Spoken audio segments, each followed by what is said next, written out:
আসসালামু আলাইকুম। Online game খেলা অনেকের কাছে একটি বিনোদনের মাধ্যম, কিন্তু এটি মূলত একটি জুয়া খেলা।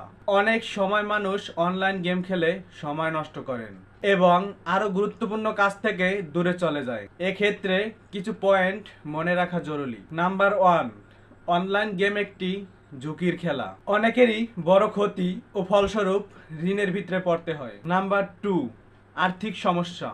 নিয়মিত জুয়া খেলার ফলে অর্থনৈতিক উদ্যোগ সৃষ্টি হতে পারে, এটা দীর্ঘমেয়াদে সমস্যা তৈরি করে। নাম্বার 3, অনলাইন গেম খেললে সময় নষ্ট হয়, যা আপনার পেশাদারী ও ব্যক্তিগত জীবনের জন্য খারাপ হতে পারে। নাম্বার 4, বিনোদনের বিকল্প।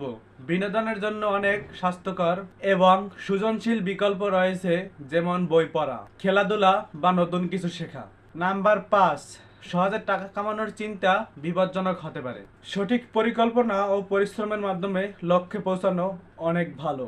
সব শেষে, যদি আপনি অর্থ উপার্জন করতে চান তাহলে এটি সৎ উপায়ে চেষ্টা করুন। ক্যাসিনো গেমে গিয়ে টাকা কামানোর চিন্তা থেকে বেরিয়ে আসুন এবং আপনার দক্ষতা ও প্রতিভার ভিত্তিতে কাজ করুন।